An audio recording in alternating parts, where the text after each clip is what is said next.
नितीन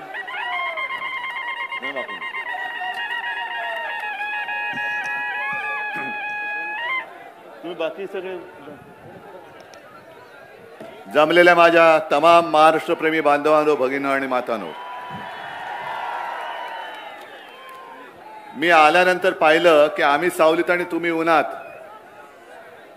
तेव्हाच ठरवलं की खाली जाऊनच भाषण करायचं. हा पोलीस जरा जरा अहो ताई जरा अशा हो ना ताई, पोलीस ताई जरा अशा. मग साहजिकच आहे, काही जण म्हणाले की साहेब तुम्ही दिसणार नाही. म्हटलं मी दिसलो नाही तरी चालेल, पण माझं लोकांनी ऐकलं पाहिजे म्हणून मी फिरतोय.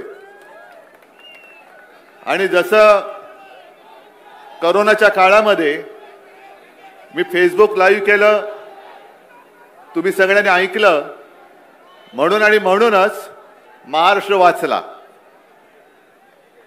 आज जे काही उपटचुंब इकडे उभे राहिलेले आहेत बाकीचे सगळे, एकूणच मी भारतीय जनता पक्षाला विचारतोय, मिंद्याने तर सोडून द्या, ते गद्दारच आहेत. आज काही त्यांनी जाहिराती केल्या आहेत. त्याने एकच प्रश्न विचारायचा आहे की जेव्हा संपूर्ण महाराष्ट्र कोरोनाशी लढत होता त्यावेळेला भाजपच्या महाराष्ट्राच्या युनिटनी सुद्धा महाराष्ट्राला पैसे नव्हते दिले, तर पीएम केअर फंडला पैसे दिले होते. हे तुमचं महाराष्ट्राचं प्रेम. महाराष्ट्र तळमळत होता, औषधं मिळत नव्हती, ऑक्सिजन मिळत नव्हता, हॉस्पिटल्स मिळत नव्हती.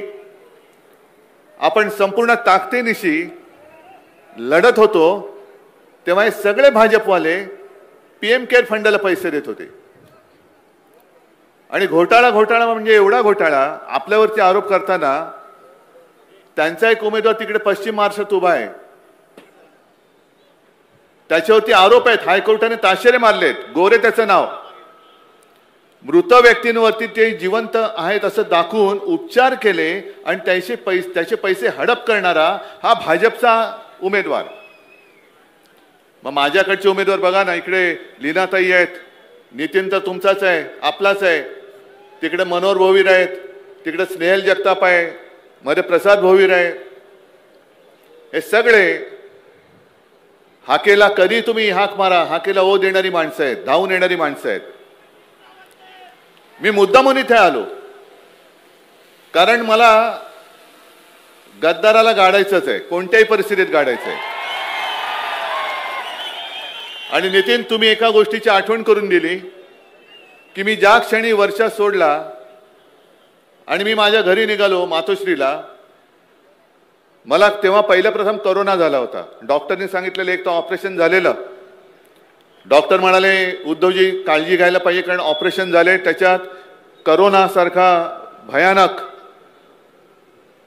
जो काही आजार आहे तो झालाय, तुम्ही जनतेत जाऊ नका. म्हटलं जनतेत जाणार नाही तर कुठे जाणार. मी निघालो, एका क्षणात वर्षा सोडला आणि मी मातोश्रीकडे निघालो. रस्त्यात तोबा गर्दी होती.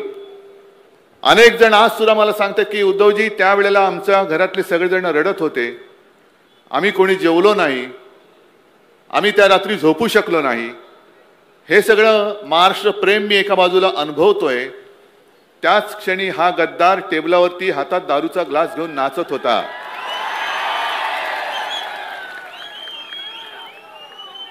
मला माझं व्यक्तिगत काही नाही, माझं काय व्हायचं आहे तुमच्यासाठी होईल, पण गद्दारी सेलिब्रेट करणारा हा आपला आमदार होऊ शकतो. बाकी दादागिरीचं माझ्यावरती सोपवा. तुम्ही इथून नितीनला निवडून द्या. याला सांगतो तुला खडी फोडायला नाही पाठवलं ना,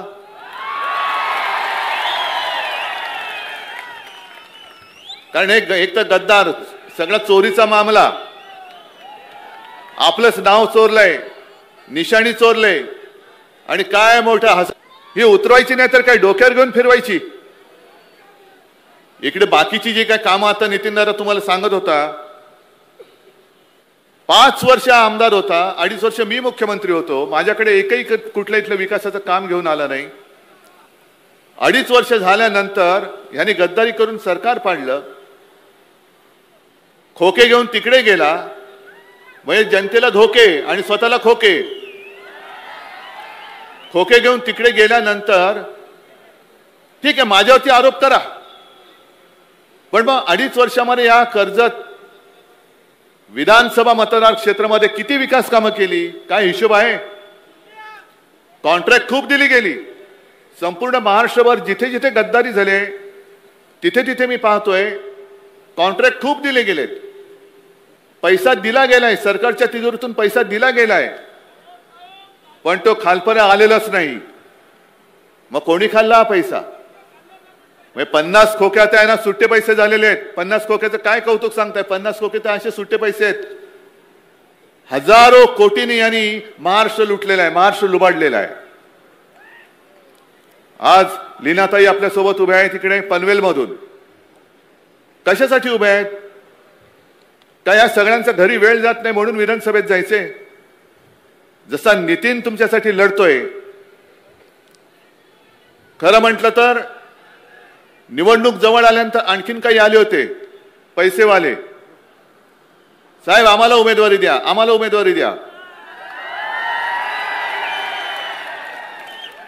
माझ्याकडे पैसा कोण किती होतो याला किंमत नाही, निष्ठेने हातामध्ये भगवा कोण धरतो याला मी किंमत देतो. आणि या नितीनकडे कदाचित त्यांचे एवढे पैसे नसतील, तिकडे पैशाचा महापूर आहे, पैशाचा धबधबा आहे, पण या पैशाच्या महापुरामध्ये तुम्ही तुमच्या निष्ठेचा खडक वाहून देणार आहात का पहाडासारखे उभे आहात? किती महापूर येऊ दे, आणि महापूर येतो आणि जातो. आता पैसा यांचा बाहेर येईल. पैसे देऊन मत विकत घेणारी ही अवलाद महाराष्ट्राला काय सुख देणार, काय समाधान देणार? आणि पैसे आता देतील आणि सगळीकडे होर्डिंग लागलेत. तुमच्याकडे लागलेत का? काम काय केले, काम भारी लागले, केले काम भारी, लुटले तिजोरी, केले गद्दारी, पुढे लाचारी. काय नाही, घरी म्हणजे गुवाहाटीला पाठवून द्या, गुवाहाटीला द्या पाठवून.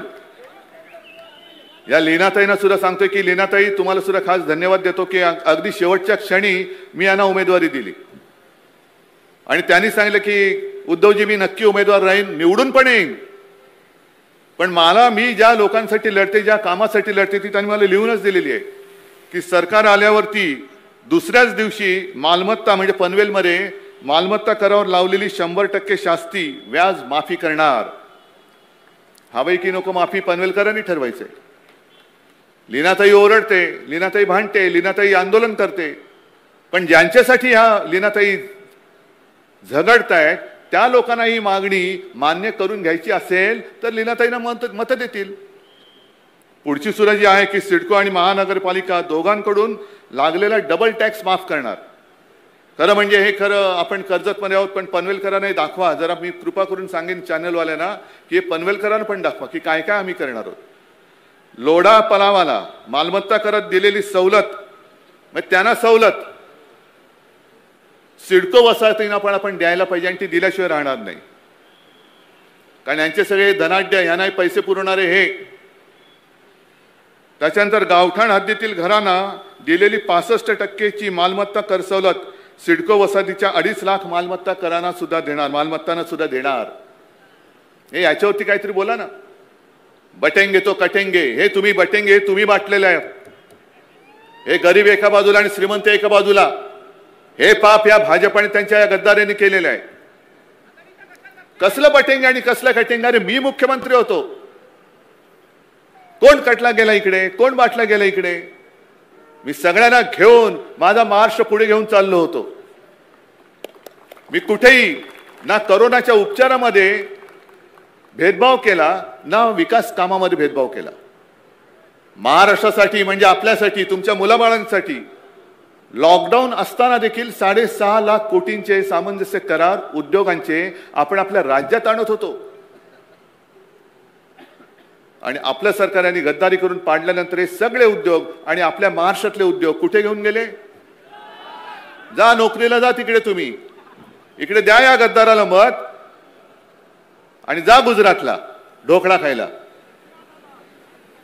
काय कशासाठी हे तुम्ही करताय? बरं, या सगळ्या गोष्टी पुन्हा मत मिळण्यासाठी पैसे तर दिले जातात असं मी ऐकलंय, पण गुंडागर्दी आणि दादागिरी चाललेली आहे, दहशतवाद. 4 दिवस राहिलेत सुखाने राहा.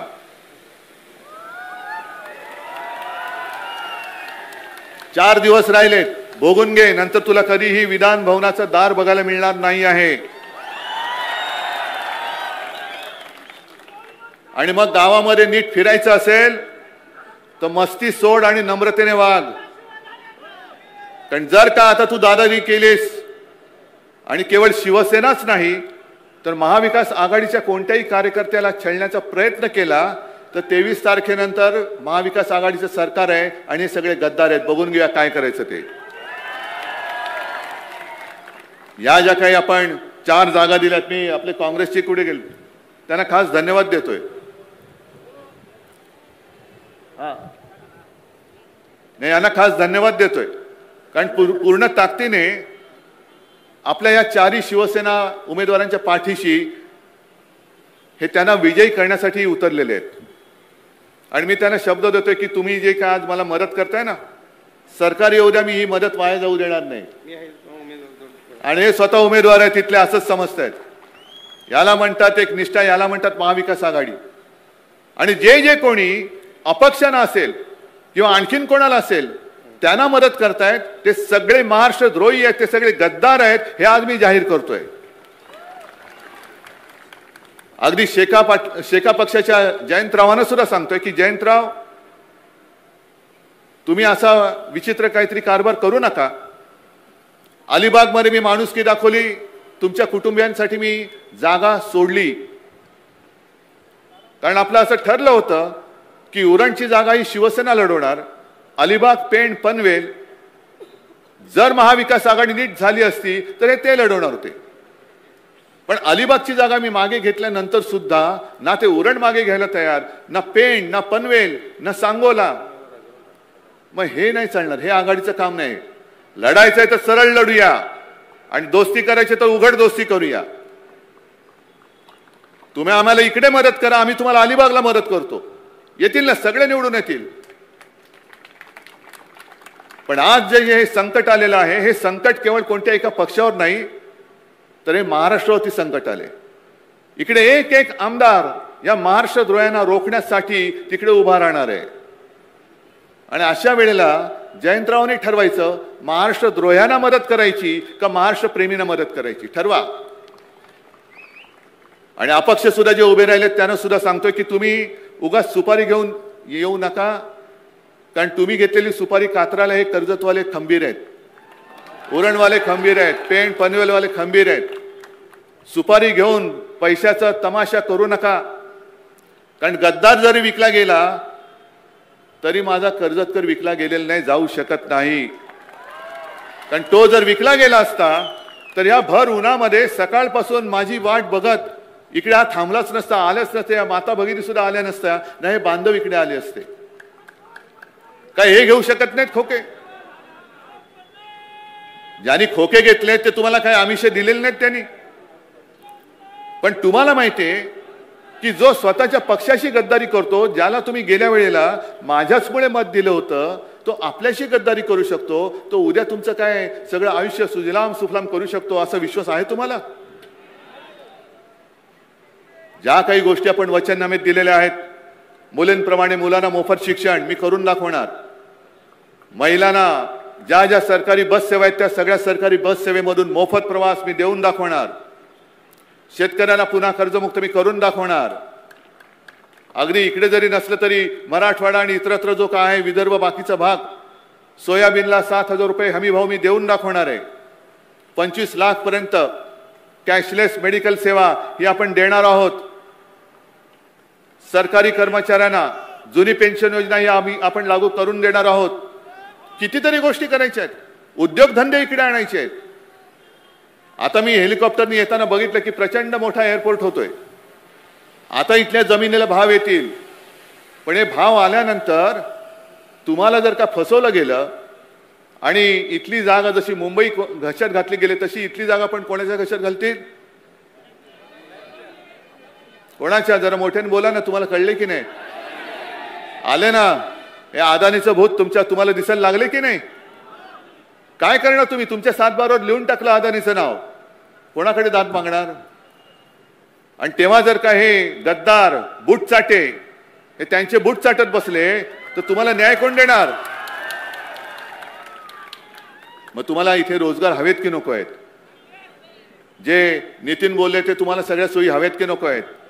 लीनाताई ज्याच्यासाठी भांडतायत ते प्रश्न सोडून हवेत की नको आहेत? आणि मग हे करायचं असेल तर मग मशालीशिवाय दुसरा पर्याय नाही, मशालीशिवाय पर्याय नाही. काँग्रेसला मी उघड धन्यवाद देतोय की या जिल्ह्यामध्ये एकही जागा आपण काँग्रेसला देऊ शकलो नाही, तरी सुद्धा तुम्ही सोबत राहिले आहेत. आणि हा समंजसपणा जसं काँग्रेसने इकडे दाखवलाय तसं आपण पूर्व विदर्भात दाखवलेला आहे. आपण तिकडे नाही तशा जागा लढवतो, पण आता तुझं माझं करण्याची वेळ नाहीये, हे आपलं आहे. आणि आपलं जर कोण लुटत असेल तर आपण एक होऊन त्याला ठोकला पाहिजे आणि आपला महाराष्ट्र वाचवला पाहिजे. म्हणून महाविकास आघाडी निर्माण झालेली आहे. मग तुम्ही एवढ्या उन्हात आलेला आहात, या नुसत्या भगव्या टोप्या आहेत की मशाली आहेत? या मशाली धगधगलेल्या आहेत का नुसत्याच हातातल्या थर्माकोलच्या मशाली आहेत? पेटलेल्या आहेत. मग हे 4ही उमेदवार रायगड मधले 4ही 5ही काय स्नेहलताई, हा स्नेहलताई, या 4ही जागा आणि नितीन आणि तिकडे सुद्धा सगळीकडे गद्दारच गद्दार आहेत. मला एकच पाहिजे, एक चित्र मला या कर्जतमध्ये बघायचंय. दाखवणार आहात? जसं माझं सरकार गद्दारी करून पाडल्यानंतर हा गद्दार दारूचा ग्लास घेऊन टेबलावरती नाचला होता, तसा पराभव करून इथे माझा कर्जतकर नाचला पाहिजे. गद्दाराचा पराभव करून माझा कर्जतकर नाचला पाहिजे. त्याच्या म्हणजे शब्दशः घेऊ नका, पण त्याच्या उरावरती नाचला पाहिजे.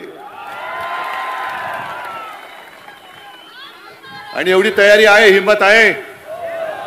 पैसे वाटले तर, दादागिरी केली तर, मशालीची धग दाखवणार? ठीक आहे. मग मला वाटतं जास्त बोलण्याची गरज नाही, कारण मला इथून परत मुंबईमध्ये जायचंय. कारण काल परवाकडे मी कुठेतरी बोललो की जसजसं निवडणुकीचा प्रचार संपण्याची वेळ येते तसं आपल्या मराठीत एक म्हण आहे, रात्र थोडी सोंग फार. पण आता राजकारणात नवीन म्हण आहे, रात्र थोडी आणि ढोंग फार. हे ढोंगी सगळे जे आहेत आपल्याबद्दल, आता आहे ना जो काही खोटं प्रेम आलेलं आहे त्या प्रेमाचा तुकडा पाडण्यासाठी मला आता मुंबईला जावं लागतं. कारण